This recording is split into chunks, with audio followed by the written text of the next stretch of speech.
오늘의 주간학당은 정말 속 터지는 이야기를 할 겁니다. 물 한 잔 떠놓고 시청해주세요. 구독과 좋아요 고맙습니다.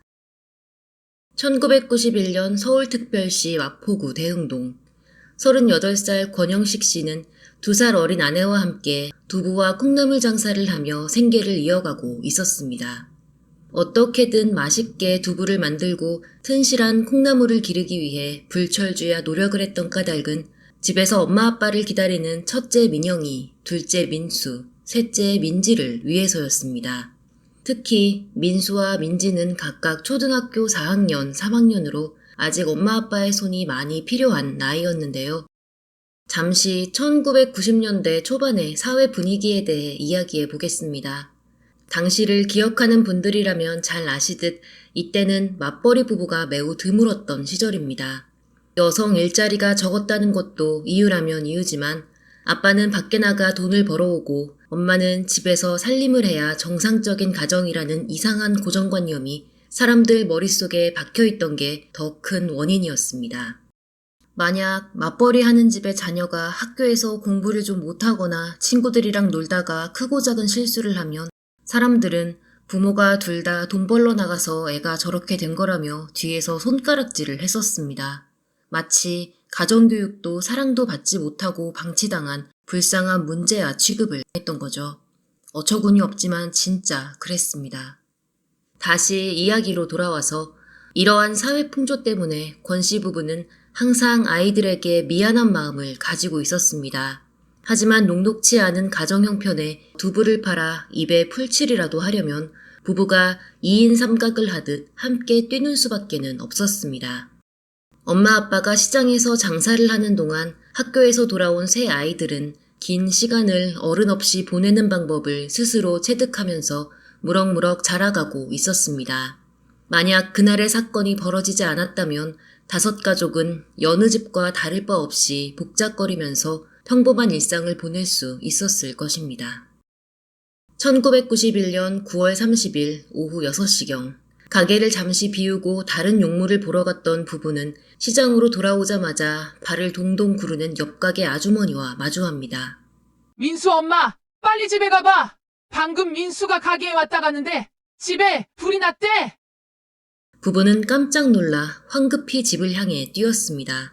애들이 불장난이라도 한 건가 아님 라면 끓여 먹으려다 사고를 친 건가 별의별 상상을 다 했지만 민수가 뛰어서 가게까지 왔다는 걸 보니 그나마 애들은 안전한가 보다 싶어 한시름 놓았습니다. 부부가 도착했을 때 불길은 출동한 119 대원들에 의해 거의 다 잡혀가고 있었습니다. 그렇지만 전소가 되었다고 해도 무방할 정도로 집은 엉망으로 탄 상태였는데요. 그때 저쪽에서 엉엉 울고 있던 민수가 엄마 아빠를 발견하고 달려왔습니다.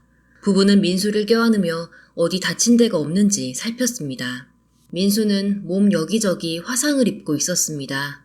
그 작은 몸으로 불길을 헤치고 집 밖으로 빠져나오느라 얼마나 고군분투를 했을지 눈에 빤히 보일 정도였습니다. 민수야, 민영이랑 민지는 누나랑 동생은 어디 있어? 아빠의 물음에 민수는 어쩐 일인지 대답을 하지 못했습니다. 부부의 얼굴은 허옇게 질렸습니다. 아들이 멀쩡하다기에 딸들도 당연히 멀쩡할 줄 알았습니다. 그런데 이 절체절명의 상황에서 두 딸의 생사가 확인이 되지 않고 있는 겁니다. 그때 119 대원 한 명이 부부와 민수의 곁으로 다가왔습니다. 집주인 되십니까? 안에서 사망자가 한 명 나왔습니다. 어린 여자아이로 보입니다. 부부는 끝내 넋을 잃고 말았습니다. 오빠 민수도 스르륵 무너졌습니다. 불행 중 다행으로 큰딸 민영이는 아직 귀가 전이어서 더 이상의 인명피해는 없었습니다. 민수는 즉시 병원으로 이동해 진찰을 받았는데요. 피부에 화상을 입은 것뿐만 아니라 유독가스도 많이 마셔 속도 망가진 상태였습니다. 그 온전치 못한 몸을 이끌고 시장에 있는 두부 가게까지 뛰어가 집에 불이 난 것을 알리려고 했던 겁니다.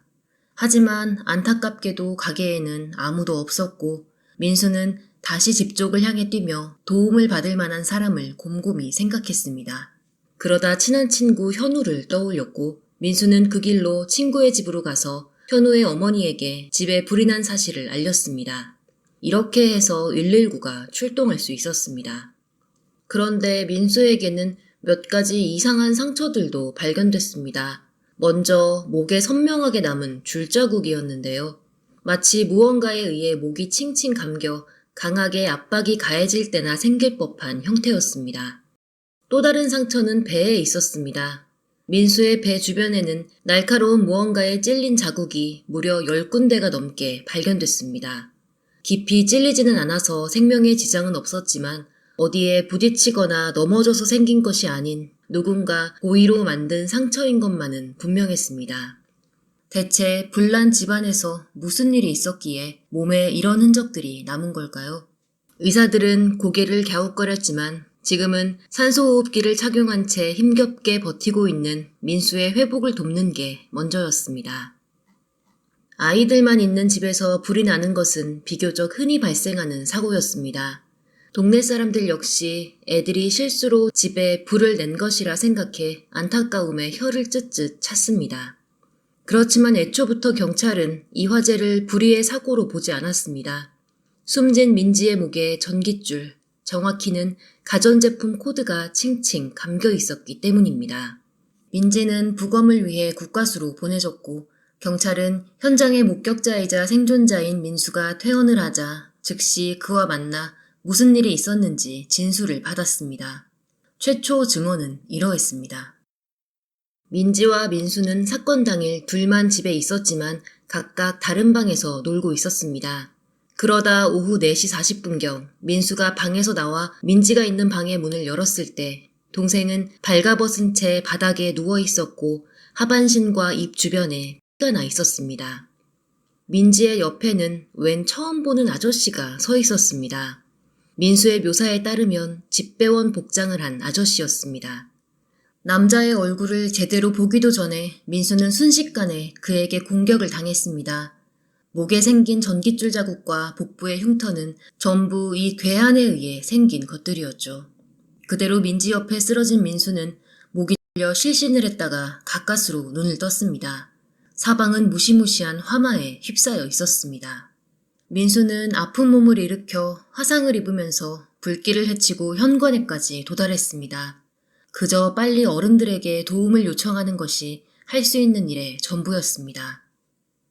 이러한 증언이 이웃에게 알려지면서 마을에는 온통 흉흉한 소문이 돌았습니다. 집배원이 초인종을 누르면 문을 열지 않을 사람은 없을 겁니다. 특히 아이들만 집에 있다면 요만큼의 경계도 하지 않고 벌컥 문을 열어줄 가능성도 크죠. 그래서 동네 어른들은 자녀들에게 집배원이 아니라 집배원 할아버지라도 모르는 사람이 오면 절대 문을 열어주지 말라고 신신당부를 했습니다. 얼른 민지를 해친 범인이 붙잡혀 다시 마을에 평화가 찾아오기만을 바라면서 말입니다. 그런데 사건 발생 후 며칠이 지난 10월 6일 모두의 뒤통수를 세게 때리는 충격적인 소식이 매스컴을 타고 전국에 전해집니다. 민지를 죽이고 집에 불을 지른 범인이 다름 아닌 1살 많은 오빠 권민수로 밝혀진 겁니다. 민수는 집배원 복장을 한 아저씨를 범인으로 지목했지만 40대 정도, 그러니까 아빠뻘 정도로 보였다는 것만 기억할 뿐 남자의 인상착이나 특징 등은 무엇 하나 진술하지 못했습니다. 경찰은 사건 당일 수상한 남자를 본 사람이 있는지 탐문에 나섰지만 단 한 명의 목격자도 찾을 수 없었습니다. 전소해버린 집에서 범인을 특정할 만한 증거 역시 찾아내지 못했습니다. 오직 한 사람의 증언에만 의지해 수사를 해야 하는 답답한 상황. 경찰은 몇 번이고 민수에게 그날의 일을 물어보았습니다. 그런데 어쩐지 좀 이상했습니다. 진술이 때마다 미묘하게 달라졌던 건데요. 초등학교 4학년이면 사리분별은 할 줄 아는 나이인데 유독 증언이 오락가락, 기억이 오락가락하는 민수에게 수사진은 점점 쎄한 기분을 느끼게 되었습니다. 그들은 이제 민수를 앉혀놓고 진술을 받는 게 아닌 본격적인 취조를 하기 시작했습니다. 그러자 이를 알게 된 권씨 부부가 버럭 화를 냈습니다. 범인을 안 잡아도 좋으니까 우리 아들 좀 그만 괴롭히라면서 말입니다. 권씨 부부의 격앙된 태도에 오히려 경찰은 민수가 범인이라는 확신을 가지게 되었습니다. 모든 게 아들의 짓인 걸 알게 된 부모가 진실을 은폐하기 위해 사건을 덮으려는 게 분명해 보였습니다. 경찰은 부모의 방해에 아랑곳하지 않고 더더욱 취조에 박차를 가했습니다. 그리고 결국 사건 발생 5일 만에 만 10세 소년에게서 동생을 칼로 찔러 죽였다는 끔찍한 자백을 얻어낼 수 있었습니다. 범행 동기는 질투였습니다. 엄마 아빠가 민지만 예뻐하는 게 마음에 들지 않아서 홧김에 민지를 살해했다는 겁니다. 그럼 목에 남은 전깃줄 자국은 뭐고 배에 남은 찔린 상처는 무엇일까요? 민수는 집배원 복장을 한 아저씨에게 공격을 당해서 생긴 상처라고 우겼지만 범행이 모두 드러나자 목에 난 줄자국은 민지가 냈고 배에 난 상처는 본인이 스스로 낸 것이라고 털어놓았습니다. 사건 당일 민수와 민지는 어른들이 없는 집에서 크게 싸웠습니다. 둘은 때리고 맞으며 다투다가 종국엔 각자 전기제품 코드를 하나씩 들고 죽여버리겠다면서 서로 목을 졸랐다고 하는데요. 당연히 민지의 힘이 턱없이 약했기 때문에 민수의 목에는 옅은 줄자국만 생기게 됐고 민지는 오빠의 공격에 의식을 잃고 쓰러지고 말았습니다. 민수는 쓰러진 민지를 보고도 분이 풀리지 않았습니다. 그래서 부엌에서 식도를 가지고 나와 동생의 복부를 강하게 찔렀습니다. 민지는 그 길로 즉사하고 말았습니다. 민수는 그제야 덜컥 겁이 났습니다. 숨을 거둔 동생을 보며 어떻게 해야 하나 발을 동동 구르고 있던 중 불쑥 머릿속에 얼마 전 비디오로 빌려본 영화의 한 장면이 떠올랐습니다. 영화 속 악당은 범행을 저지른 뒤 증거를 인멸하기 위해 현장에 불을 지르고 달아났었습니다. 민수는 바로 여기에서 힌트를 얻었습니다. 집에 불을 지르기로 결정한 겁니다. 그는 동생의 몸 위에 이불을 덮었습니다. 그리고는 성냥으로 불을 붙이려는데 문득 불을 지르고 도망치는 것만으로는 완벽하게 범행을 은폐할 수 없을 거라는 생각이 들었습니다. 그래서 민수는 덮었던 이불을 치우고 죽은 민지의 목에 전깃줄을 칭칭 감았습니다. 이런 잔인한 범행은 어른들이나 할 만한 짓이니 아이인 자신이 의심받을 일은 없으리라는 계산에서였습니다. 그런데도 뭔가 부족했습니다. 왜 민지만 당하고 너는 멀쩡하냐는 질문을 받는다면 뭐라고 대답을 해야 할지 막막했습니다. 민수는 부엌에서 가져왔던 식도를 다시 손에 들었습니다. 그리고는 날카로운 끝으로 자신의 복부를 얕게 찔러서 일부러 상처를 냈습니다. 집배원 복장을 한 아저씨에게 민지처럼 공격을 당했다는 증거가 필요했습니다. 그는 아픈 것도 꾹 참고 배에 여러 번 해를 했습니다. 이만하면 됐겠다 싶었습니다. 이제 민수는 누구에게도 의심받지 않을 자신이 있었습니다. 그는 다시 여동생의 몸 위에 이불을 덮어 씌웠습니다. 그리고는 성냥으로 불을 붙였습니다. 합성 섬유로 만들어진 이불은 금세 녹아내렸고 불은 이곳저곳으로 옮겨붙어 점점 더 커져만 갔습니다. 예상했던 것보다 더 빠르게 불이 번지자 민수는 당황했습니다. 여유롭게 탈출할 수 있을 줄 알았는데 오산이었던 겁니다. 민수는 불길을 헤치고 현관까지 가느라 크고 작은 화상을 입었지만 다급히 신발을 신고 집 밖으로 뛰쳐나가 본격적인 연기를 시작했습니다. 엄마 아빠가 일하는 두부가게로 뛰어가는 내내 그는 영화에서 봤던 인물처럼 완전 범죄를 해냈다는 뿌듯함에 사로잡혀 떠오르는 웃음을 참기가 힘들었습니다. 경찰은 민수가 범인이라고 공식적으로 발표를 하지는 않았지만 마포경찰서를 드나드는 기자들이 이 건을 가만히 놔둘 리가 없습니다. 동생을 찌른 뒤 집에 불을 지르고 범행을 숨기려고 현장을 조작했던 초등학교 4학년 권민수의 이야기는 그날로 전국 방방곡곡에 알려졌고 국민들은 놀라서 뒤집어지는 한편 고작 10살짜리가 그런 끔찍한 일을 저질렀다는 사실을 믿기 어려워하기도 했습니다. 그러자 마치 민수가 범인이라는 쐐기라도 막듯 추가 보도가 나왔는데요. 목격자가 등장했다는 겁니다. 바로 민수의 친구 동현이었습니다. 동현이는 사건 당일 문단속이 되어 있지 않은 민수네 집 현관문을 평소처럼 벌컥 열며 민수야 하고 친구의 이름을 불렀습니다. 같이 나가 놀자고 데리러 온 거죠. 그런데 동현이의 눈에 이상한 장면이 포착되었습니다. 방 안에서 민지가 바닥에 쓰러져 피를 흘리고 있었고 민수는 그 앞에 서서 씩씩거리며 분을 참지 못하고 있었습니다. 동현이는 민수가 지금 나가놀 형편이 아니라는 것을 직감적으로 깨달았습니다. 그래서 더 이상 친구의 이름을 부르지 않고 조용히 문을 열고 집 밖으로 나갔습니다. 이게 그날 동현이가 목격한 민수와 민지의 모습이었습니다. 동현이가 갑자기 친한 친구를 모함할 이유는 전혀 없습니다. 그러니 이 증언은 매우 신빙성이 있다고 봐도 될 텐데요.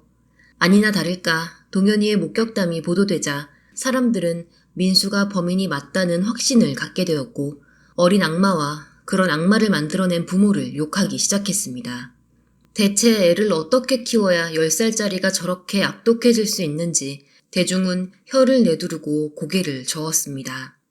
이런 분위기에 장작을 넣고 기름을 뿌리는 건 역시 언론이었습니다. 다음은 당시 실제로 모 신문에 게재되었던 기사의 일부입니다. 두부 장사로 어렵게 살림을 꾸려나가는 부모는 일주일에 한두 번 집에서 잠을 잘 정도로 장사에만 매달렸고 이런 환경에서 자란 권구는 국어책조차 제대로 읽지 못해 특수반에 편성됐지만 전자오락과 비디오에 관한 한 도사로 통했다. 마구 깨부수고 쏘아 죽이는 전자오락은 늘 1등이었고 살아있는 사람에게 쇳물을 부어 동상을 만드는 내용의 비디오는 아이가 접할 수 있는 보통 수준의 것이었다. 실제로 민수는 또래에 비해 성적이 좋지 않았습니다. 공부를 못하는 이유를 언론은 불철주야 두부 장사를 했던 부모에게서 찾았습니다.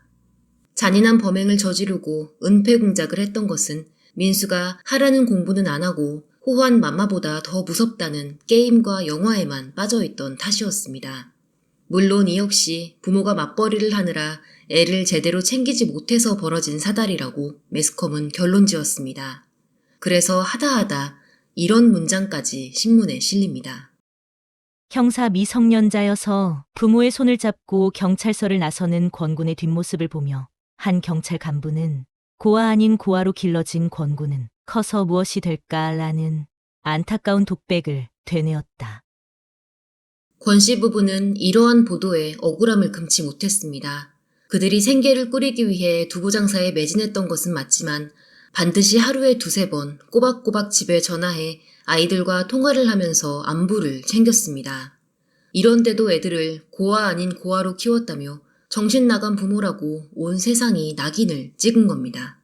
아니, 그런 건 아무래도 좋았습니다.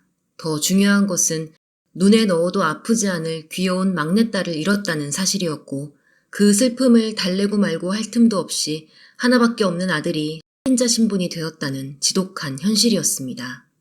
권 씨 부부의 하늘은 하루에도 몇 번씩 무너져 내렸습니다. 아들이 얼마나 밉고 또 미웠을까요? 그런데 아니었습니다. 부부는 결코 민수를 비난하거나 원망하지 않았습니다. 아들은 범인이 아니라는 걸 그들이 굳게 믿고 있었기 때문입니다. 민수는 집배원 아저씨 이야기를 했던 첫 진술 이후 4번이나 더 경찰 앞에 불려갔습니다. 그리고는 보호자나 아동 전문가가 대동하지 않은 상태에서 10월 4일에는 무려 13시간, 10월 5일에는 8시간을 밀실에서 경찰에게 취조당했습니다. 가까스로 조사를 마치고 나온 민수는 아빠 엄마와 이런 대화를 나누었습니다. 13살 아래는 벌 안 받으니까 빨리 범인이라고 하고 집에 가라고 했어. 그래서 경찰 아저씨들이 하는 말에 다 맞다고 대답한 거야. 응, 그러니까 경찰 아저씨가 검사 아저씨한테 가서도 똑같이 이야기하라고 했어. 안 그러면 다시 경찰서로 끌고 와서 패면서 조사할 거라고. 권 씨 부부는 이번엔 억장이 무너졌습니다. 어린 아들이 부모도 아는 사람도 하나 없이 덩치 좋은 남자들에게 둘러싸여 10시간을 넘게 버티고 있었을 것을 생각하면 분하고 원통해서 눈물만 날 뿐이었습니다. 하지만 여론에 이렇게까지 손가락질을 받고 있는 현재 민수가 경찰의 강압수사에 의해 협박과 회유에 의해 거짓 자백을 했다고 주장한다 한들 어느 누가 그 말을 믿어줄까요? 이 주장 또한 아무런 물리적 증거 없이 민수의 증언 하나에만 의존하고 있는 건 마찬가지인데 말입니다. 결국 권 씨 부부는 민수의 결백을 밝히기를 포기할 수밖에 없었습니다. 만 13세 미만이라 형사처벌 대상이 아니라는 사실이 이 가족에게 위안 아닌 위안이 되었습니다. 지금까지 이야기를 들으신 여러분 어떤 생각이 드시나요? 경찰의 주장대로 진범은 민수일까요? 아니면 부모의 믿음대로 민수는 거짓 자백을 했을 뿐일까요? 이 타이밍에 대한변호사협회 약칭 변협이 등판했습니다. 사건의 결론에 허점이 너무 많고 조사 과정에서 법리적으로 잘못된 부분도 많다면서 대대적인 태클을 건 겁니다. 일단 민수가 진범이든 아니든 형사처벌 대상도 아닌 만 10세는 언론의 실명으로 살인범이라 공개되어서는 절대 안 됩니다.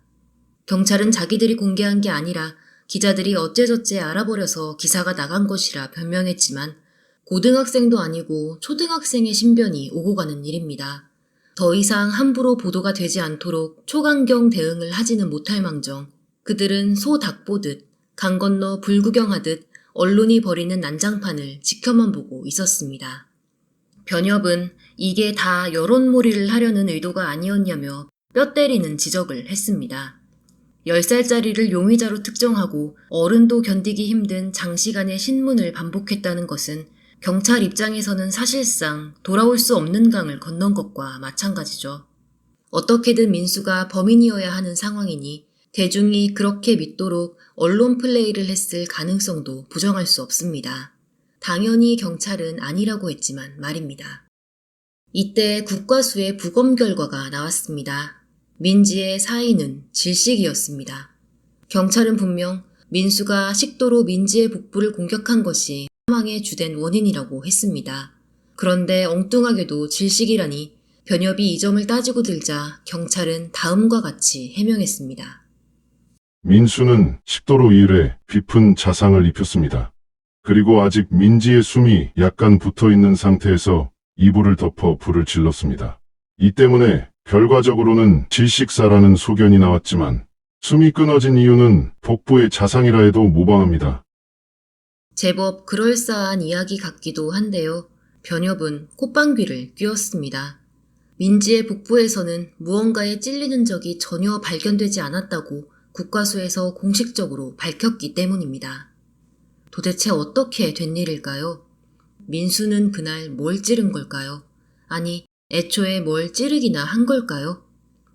대한변호사협회는 1991년 11월 18일 마포구 초등학생 살해 방화 사건에 대해 적지 않은 의문점들이 발견됐다고 공식적으로 밝힌 뒤 검찰이 사건을 즉시 재수사할 것을 촉구했습니다. 그렇다고 해서 모든 일이 금세 해결되는 것은 아닙니다. 민수네 가족의 삶은 갈수록 팍팍해졌습니다. 전셋집이 모두 타서 그나마 있던 재산을 다 날렸지만 아이들 학교 때문이라도 권 씨 부부는 대흥동에 남아있고 싶어 했습니다. 잘못한 게 하나도 없는 범죄 피해자일 뿐인데 이사를 하고 전학을 하면서 몸을 피할 필요가 없다고 생각했던 겁니다. 그러나 현실은 권 씨 부부의 마음처럼 굴러가지 않았습니다. 민영이와 민수의 학교에서는 다른 학부모들이 항의를 한다며 전학을 강권했고 대흥동에서는 도저히 발을 붙일 수 없을 만큼 동네 사람들의 손가락질과 수근거림을 받았습니다. 두부 가게 거래처는 죄다 떨어져 나간 지 오래였고 민수 아빠 권영식 씨는 사돈되는 사람들에게 밉보일까봐 친여동생의 결혼식에도 참석하지를 못했습니다. 결국 민수네 가족은 동네에서 쫓겨나다시피 이사해 고양시 용두동의 한 비닐하우스로 거처를 옮겼습니다. 가족의 미래는 뿌연 안개로 둘러싸인 듯 막막하고 답답하기만 했습니다. 그런데 11월 23일 중앙일보에서 단독 보도가 나왔습니다. 동현이, 그러니까 민수와 민지의 사건 당일 행적을 증언한 유일한 목격자 동현이와 그 가족들이 중앙일보와 인터뷰를 한 겁니다. 우리 아이는 경찰에게 그런 말을 한 적이 없습니다. 무슨 말이요? 민수랑 민지가 싸우는 걸 봤다는 말이요? 네, 동현이는 그런 장면을 보지 못했습니다. 이야기를 꾸며내지도 않았어요. 이건 또 무슨 난리일까요? 이 사건에 가장 많은 관심을 보였던 대한변협과 중앙일보, MBC는 시간이 흘러도 멈추지 않고 진실을 밝히기 위해 노력하고 있었습니다. 고작 10살밖에 안 된 어린애가 첫째, 동생을 해치고 둘째, 집에 불을 지르고 셋째, 범인으로 의심받지 않으려고 자해를 하고 넷째, 놀라서 뛰어다니다 실신하는 연기까지 완벽하게 해냈습니다. 지능이 높아도 너무 높아서 이런 치밀한 발상과 행동이 가능했다고 하기에는 앞서 밝혔듯 민수는 또래에 비해 학업 성취도가 많이 낮았습니다. 그래서 수사진과 언론은 맞벌이 부모에게 소외된 자녀가 폭력적인 장면이 포함된 영화나 게임에 중독되면서 학습 지능이 아닌 범죄 지능만 높은 악마로 성장했기 때문에 이런 일을 벌일 수 있었다고 여론을 몰고 갔고 국민 대다수는 또 이 의견에 동조했습니다. 하지만 민수에게는 이 사건 이전에 악마, 다시 말해 사이코패스로 의심될 만한 어떠한 전조 증상도 없었습니다. 게다가 영화 좋아하고 게임 잘한다고 사이코패스가 된다면 대한민국에 사페 아닌 사람이 몇이나 있을까요? 2023년 현재의 논리로 생각해보면 억지도 이런 억지가 없습니다. 변협은 경찰과 검찰이 거짓말을 하고 있다고 확신했으나 문제는 목격자 동현이의 증언이었습니다. 직접 봤다는데 제3자들이 할 말이 있을 리가 없죠. 경찰은 동현이의 진술을 전부 다 공개하지 않고 본인들이 필요하다고 생각하는 부분만을 띄엄띄엄 언론에 흘렸습니다. 변협은 일단 동현이가 경찰서에서 무슨 이야기를 했는지 전체의 내용을 알아야만 했습니다. 그래서 중앙일보와 MBC 등의 도움을 받아 동현이와 가족들을 설득했고 처음엔 소극적인 자세를 취했던 그들은 용기를 내어 인터뷰에 응했습니다. 그날 어떤 일이 있었니? 민수네 집 현관문을 열었는데 방문은 다 닫혀 있었고 민수랑 민지는 보이지 않았어요. 그럼 집에 아무도 없었던 거야? 현관에 못 보던 신발 하나가 있었어요. 민영이 누나가 학교 갔다 돌아왔구나 생각했어요. 그래서 동현이는 어떻게 했니? 누나가 집에 오면 민수가 못 놀러 나오거든요. 그래서 그냥 저도 집에 왔어요. 동현이는 사건 발생 직후 경찰에서 3차례, 검찰에서 1차례 조사를 받았습니다. 그는 이날 민수와 민지가 아닌 낯선 신발 한 켤레를 본 게 전부여서 이 이야기만 내내 반복했습니다. 다른 어떤 말도 꾸며내지 않았습니다. 그런데 사건 발생이 한참 지난 어느 날 동현이와 엄마는 또 마포경찰서에 소환됐습니다. 낮 12시부터 밤 7시까지 약 7시간을 엄마는 밖에서 기다렸고 동현이만 밀실에 들어가 조사를 받았습니다. 진술이 바뀐 것은 바로 이때였습니다. 민수랑 민지가 싸우는 장면 봤지? 못 봤어요. 진짜로요. 너 거짓말쟁이구나. 혼 좀 나봐야겠네. 때리면서 조사해야 똑바로 말할 거니? 동현이는 덜컥 겁을 먹었습니다. 그래서 경찰 아저씨들이 묻는 말에 무슨 내용인지도 제대로 이해하지 못한 채 네 하며 고개만 끄덕거렸습니다. 경찰은 동현이가 진술을 번복하는 장면만을 비디오로 촬영했습니다. 그러더니 7시간의 긴 조사를 마치고 집으로 돌아가려는 동현이의 뒷공무니에 한마디를 더 남겼습니다. 다른 데 가서 딴 얘기하면 안 되는 거 알지? 그랬다간 진짜로 큰일 날걸? 정구영 검찰총장은 서울지검 서부지청에 사건의 전면 재수사를 지시했습니다. 그러나 10월 21일 사건을 송치받은 서부지청은 민수나 동현이를 소환 한 번 하지 않고 2달을 넘게 손을 놓다시피 하고 있었습니다. 그러다 해가 바뀌어 1992년 1월 7일 갑자기 검찰은 보강 수사를 한 결과 민수가 진범이 확실하지만 형사 미성년자이기 때문에 처벌은 하지 않는다고 밝히며 사건 발생 99일 만에 수사를 종결했습니다. 국과수 부검 결과와 수사자료의 불일치나 동현이가 본 낯선 신발의 정체 등에 대해서는 어떠한 해명도 없었습니다. 이렇게 민수는 국가 공인 살인자가 되었습니다. 어처구니 없이 형사 처리가 완료된 상황에서 민수네 가족이 할 수 있는 일은 민사로 투쟁하는 것밖에 없었습니다. 권 씨 부부는 변협의 도움을 받아 국가를 상대로 명예훼손 부분에 대해 1억 원의 손해배상 청구 소송을 제기했습니다. 그 결과 또 해가 바뀌어 1993년 7월 서울 민사지방법원은 민수를 범인으로 지목한 당국이 8천만 원의 손해배상을 하라는 판결을 내렸습니다. 아주 좋게 해석하자면 누명을 벗은 셈이라고 할 수도 있겠지만 그럼에도 불구하고 형사상으로 민수는 여전히 어리다는 이유로 형벌이 면제된 죄인 아닌 죄인입니다. 찜찜한 결말인 것만은 분명합니다. 더 화가 나는 점은 검경이 민수를 범인으로 단정하고 수사를 하다가 입장이 불리해지자 여론몰이에만 집착을 했던 탓에 민지 사건의 다른 용의자를 단 한 명도 특정하지 못했다는 사실입니다. 상상하기도 싫지만 민수가 범인일 수도 물론 있습니다. 하지만 변협이 제시한 몇 가지 근거에 따르면 민수가 범인이 아닐 가능성도 충분합니다. 경찰과 검찰이 이 사건에서 어떤 실체적 진실을 발견했을지 개인적으로 무척 궁금합니다. 그 많은 사람들이 처음부터 끝까지 만 10세 소년 하나에게만 집착, 아니 집념을 보일 정도면 분명 확신할 만한 혹은 확신을 해야만 하는 특별한 이유가 있었을 것 같은데 부족한 저로선 그게 뭔지 잘 떠오르지 않습니다. 여러분은 어떻게 생각하시나요? 댓글로 의견 공유 부탁드립니다. 2023년 현재에도 이 사건은 여전히 미궁에 빠져 있습니다. 공소시효도 이미 지났고 이제 기억하는 사람들도 몇 없습니다. 말로 다 할 수 없는 상처를 입었을 권영식 씨 부부와 자녀분들이 어디선가 건강하게 잘 지내시기를 그리고 민지가 좋은 곳에서 행복하기를 기도하는 것밖에는 할 수 있는 일이 없어서 참 안타깝습니다. 마치기 전 한마디 더 붙이자면 맞벌이 하면서 아이 키우시는 어머님과 아버님들 모두 힘내십시오. 외벌이 하시는 분들도 물론입니다. 구독과 좋아요로 주간학당을 응원해주시면 더 흥미로운 영상으로 돌아오겠습니다. 시청해주신 여러분 고맙습니다.